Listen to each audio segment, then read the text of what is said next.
Can you possibly save for only 10 years and end up with more money than if you save for 30 years straight? The answer is yes. Time in the market's our best friend when we invest, but we have no time to spare. One of the most powerful concepts in personal finance is unquestionably the power of compounding. The best time to plant a tree is when? 30 years ago, of course. When's the next best time to plant a tree? The next best time is today. A visual way to think about compounding is a snowball coming down a mountain. At first, it does not seem like much, but as it gathers more and more snow as it goes, it gets enormous very, very quickly. Compounding can either work for you if you invest early and often, or as we all know, can work against you in the way of consumer debt, like credit card debt.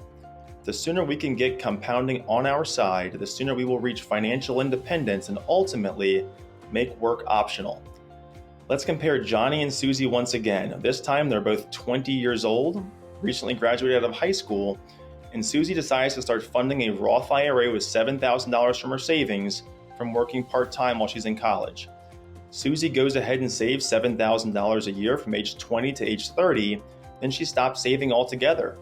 To sum up Suzy's savings, she saved a total of $70,000 in total contributions to her Roth IRA over 10 years.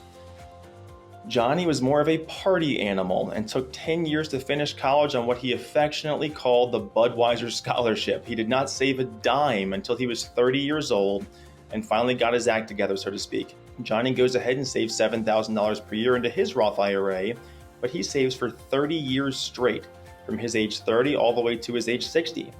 To sum up Johnny's savings, he saved $210,000 over 30 years, or 3 times the amount that Suzy saved. Compounding is always staggering. It almost feels like it defies the laws of physics. Even though she only saved for 10 years, Suzy actually ends up with nearly $1 million more than Johnny by age 60.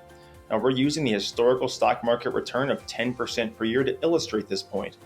Johnny simply cannot catch up to Suzy because he started so much later. And in real life, we all know what actually happens. Johnny knows he's behind, decides to try and pick individual stocks to try and play the market in an effort to catch up. We all know how that story ends. Of course, we cannot guarantee that stocks will continue to compound at 10% per year, but if history is any guide, and the last time I checked, it's the only guide that we have, we want that 10% compounding on our side as soon as possible. Remember, time in the market is what matters the most, not timing the market. As Warren Buffett says, the stock market is a device to transfer money from the impatient to the patient. The sooner you can get money in the market, the better, full stop. At Brandywine Oak, we routinely help our clients open and fund Roth IRAs for their kids and grandkids as soon as they have earned income. Just like Suzy, you can set your loved ones up for success by investing early and letting time work in their favor. Remember, the sooner you get money in the market, the better. Scan the QR code to schedule a consultation call to see how we can help.